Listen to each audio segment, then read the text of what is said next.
Warna hangit. Selamat datang di channel Bang Jale TV. Kali ini kita akan membahas dengan Bapak Bu Dokter tentang nilai-nilai kejujuran dan pentingnya menerapkan nilai-nilai kejujuran dalam kehidupan sehari-hari. Menurut Bapak, pentingnya nilai-nilai kejujuran di setiap suatu tindakan itu apa fungsinya, kira-kira apa manfaatnya nilai-nilai kejujuran, kira-kira apa ya? Ya, untuk UN yang ada di kejujuran mungkin pegangan hidup bagi saya sendiri.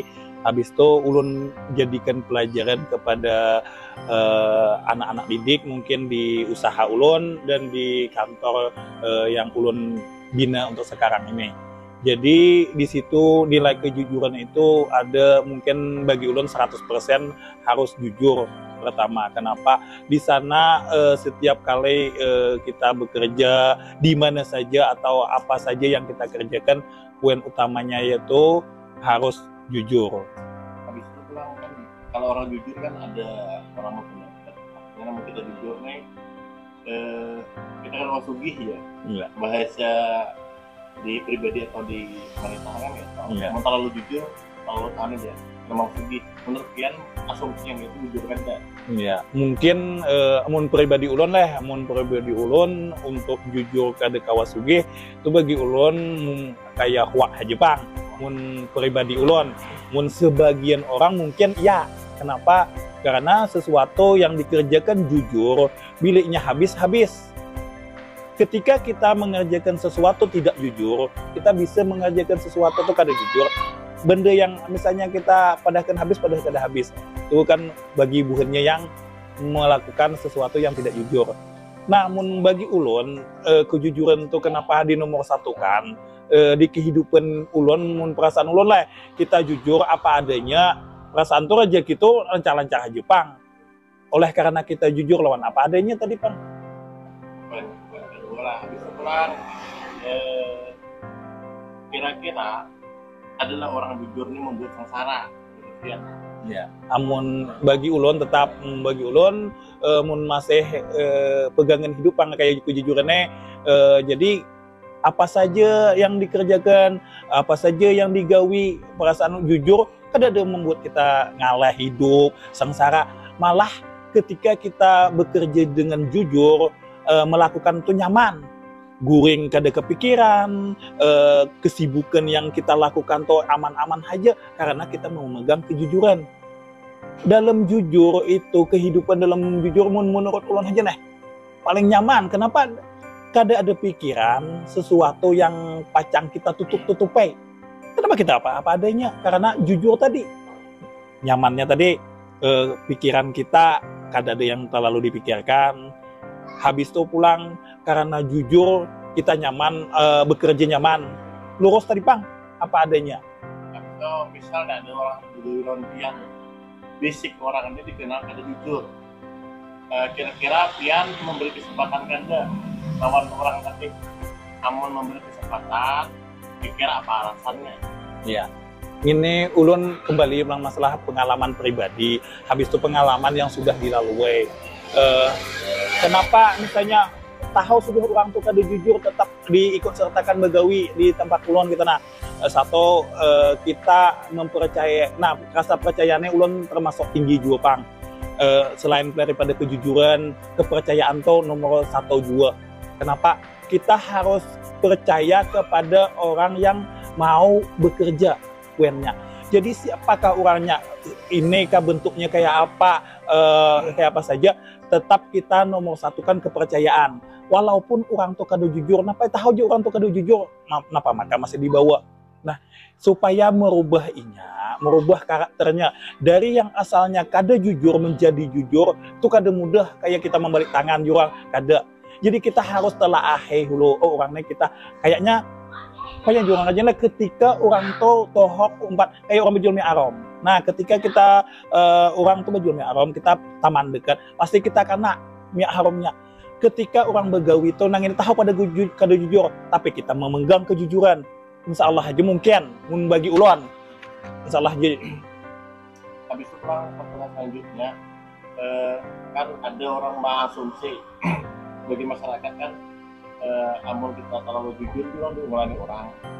Ya. Habis itu pula amun kita jujur orang bisa berlawanan arah kan.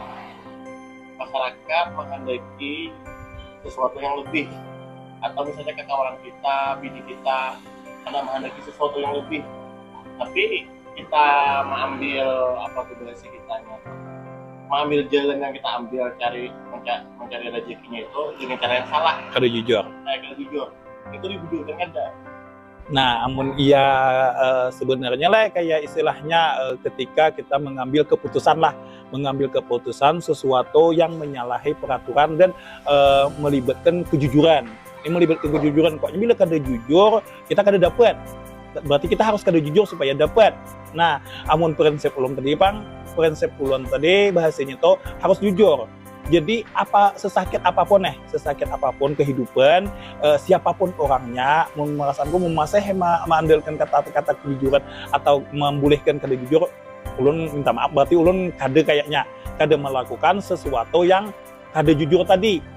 Biarpun yang menengahi keluarga besar, istri, siapa saja yang menyuruh, kita nih bawa aja demi kebaikan dan lain sebagainya. Nah, tapi caranya kada jujur. Nah, ulun minta maaf banget, berarti ulun kada pacangan menyalahi peraturan yang kada jujur tadi.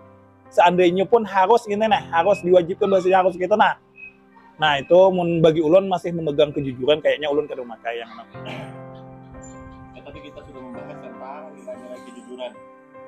Terus nilai kejujuran itu perlu diterapkan di mana aja ya? Untuk kejujuran, menurut pribadi ulun, kejujuran itu terletak di mana saja kita berada. Mau kita merantau, mau kita di kampung, mau kita di tetangga, pokoknya di kejujuran itu terletak di mana kita posisinya tempat berada. Pokoknya begawi dimanapun, uen yang harus mungkai ulun pribadi tadi harus menerapkan kejujuran di mana saja.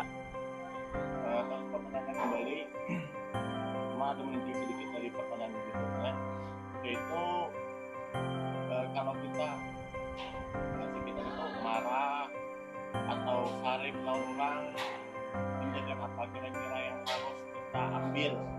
Apakah kita harus sarip balik, marah balik lawan orang tersebut, atau kayak apa ini kita menjawabnya secara pribadi aja. Kita kadang-kala menyamakan prinsip dan pemikiran. Amun pribadi ulun untuk rasa kecewa, bahasanya rasa kecewa, sarek, ulun banyak diem. Kenapa? Karena amun ketika orang marah ke kita balas marah, menurut ulun kada pas. Kenapa? Karena sesuatu yang dibalas sama, orang marah kita marah tuh ada pas. Jadi ketika orang marah, pribadi ulun sendiri, ulun diam, itu aja Bang. Terus pertanyaan selanjutnya, ini bagi kawan-kawan yang sulit untuk move on dari sesuatu rasa kecewa,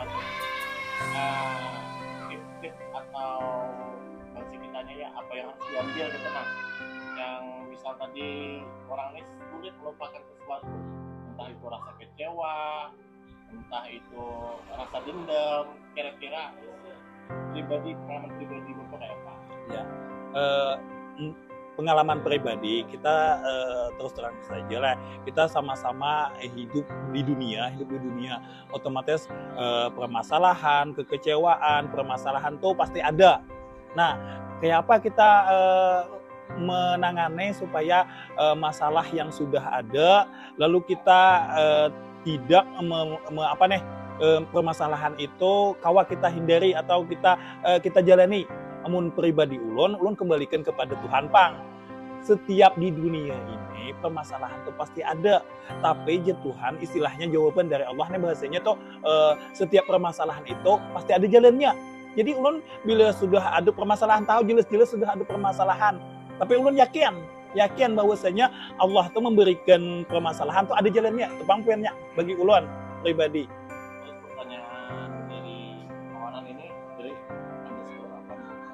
Jadi pertanyaannya ini kan beliau ini ada mempunyai rasa kecewa kepada kawan. Namun kita baca di sini rasa kecewanya itu dijatuhkan entah di bidang usaha atau bidang kritik.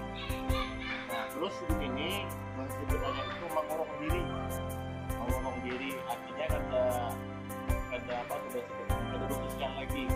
Nah, sebelumnya sibuk ini sosial, fisiknya ternyata setelah bahasa di sini kan dijatuhkan ya teman. Apakah sibuk ini harus ngomong atau kawa mengatasi masalah yang itu? Maka kebanyakan orang kan kalau ada masalah itu tetap dendam. Nah, menurut pandangan Bapak ya Pak Budi? Ya, menurut kita pribadi kembali, setiap permasalahan itu tergantung dari kita sendiri masing-masing. Yang pasti setiap permasalahan itu kita jalani, kita ikuti alurnya, prosesnya. Biarpun masalahnya tuh besar kisahnya yang kedekawa kita tampung, kita nih model marah, model dendam, pokoknya kada lagi tasarah orang haja, pokoknya aku kada lagi. Nah itu wajar, manusiawi. Jadi manusia tuh maksudnya tuh menerima, ya ada yang kawa menerima, ada yang kada kawa menerima. Jadi kita nih hingga mana? Oh kita nih hidup di dunia ini kada pacang lawas juga istilahnya. Jadi kayak apa caranya supaya kita tetap kembali kepada masyarakat, kembali membantu orang. Jadi kita sisihkan permasalahan yang lalu, yang kada kawa kita mau untuk, biarkan aja inya di situ. Biarkan aja kita diamkan, kada jadi masalah. Karena dunia itu sebenarnya kayak kisahnya tuh, kita tuh jalani apa adanya. Misalnya kawa melupakan, kenapa kada kawa melupakan? Kita ingat masalah itu, kita kada kawa membatasi. Kita batasi, oh ini permasalahannya hingga situ biar aja gini. Lalu kita kembali ke sini. Nah, lalu ada batasan lah. Artinya intinya permasalahan itu dihindari. Iya. Artinya masalah yang ada di jualan dengan bersama. Iya. Atau permasalahan yang ada di kantor dengan dibuat di tempat umum. Iya. Jadi biarkan masalah di situ, kita selesaikan di tempat itu dengan membawa ke ranah orang yang akan tahu permasalahannya. Nah, terus lanjut lagi kita bertanya, menurut pandangan Bapak, pengalaman Bapak, jiwa karakter yang harus dimiliki seorang pemimpin, kira-kira apa yang selain seperti itu? Ya, di amun pribadi ulun tetap mengadakan misalnya kayak sikap baik, habis itu kayak kejujuran dan baik sama orang lain kayak itu. Kayak misalnya adab tetap dijaga, jujur tetap dipegang, kayak sifat baik kepada orang lain tetap. Pokoknya istilahnya kegiatan apa saja yang kita lakukan bila sudah memenuhi kayak sifat baik, kejujuran, adab tadi insya Allah kita baik aja di bermasyarakat. Terus ada pertanyaan dari underscore ini tanpa disebut nama lah. Jadi pertanyaannya ini berkaitan dengan permasalahan bidang usaha. Ya. Jadi kan dalam bidang usaha ini kan kadang kita berusaha itu kan kadang ada naiknya, ada turunnya. Jadi di saat kita naik, apa yang kita harus letakkan di dalam hati kita, mungkin kita turun, rasa kecewa, kalau kecewa paling dalam kira-kira apa? Ya, untuk usaha ini pengalaman pribadi juga nih. Pengalaman pribadi, ulun ingat benar pesan guru dahulu bahwasanya yang namanya usaha tuh kayak roda berputar. Jadi ada di bawah, ada setengah naik, ada di atas, ada di bawah kembali. Itu udah ulun lewati fase-fase yang tahu. Jadi kayak apa kita meanukan. Jadi rasa kita rahat hendak naik tuh kita melihat di situasinya bahwasanya kita naik kayak apa, kita mempertahankan. Nah sampai kita naik ke atas kita berada di puncak tertinggi bahasanya tau, kesuksesan untuk di bidang usaha itu sudah ulun alami juga. Jadi di sana banyak rintangan, banyak permasalahan, sesuatu. Nah Jadi yang menguatkan kita gitu, kita tetap kembali kepada Tuhan. Tetap kemana alurnya, bahwasanya usaha apa saja, jadi kita mengikuti alurnya, kita berada di atas, kita syukuri, kita nikmati. Tapi kita harus ingat kita pacang ada di bawah. Nah, untuk sekarang kita ada posisi di bawah. Nah, kayak apa? Sabar. Oh, ini usaha bergantian, mungkin Tuhan usaha yang sebelahnya mungkin naik di orang lain, kita di bawah. Tapi kita tetap sabar. Alhamdulillah kita kawa melewati putaran-putaran yang tahu. Nah, di situ sudah kita pegang kejujuran, ada baik dan lain sebagainya. Ketika kita di bawah, kuncinya tetap sabar kembali, yakin bahwasanya setiap kita berusaha itu ada jalannya. Intinya malah ketika kita berada di atas jangan terlalu sombong. Iya. Dan ketika kita berada di bawah, mencoba untuk sabar. Iya. Jadi mungkin sampai di sini pertama urut selaku dari tim bagian ini. Jadi maaf. Wassalamualaikum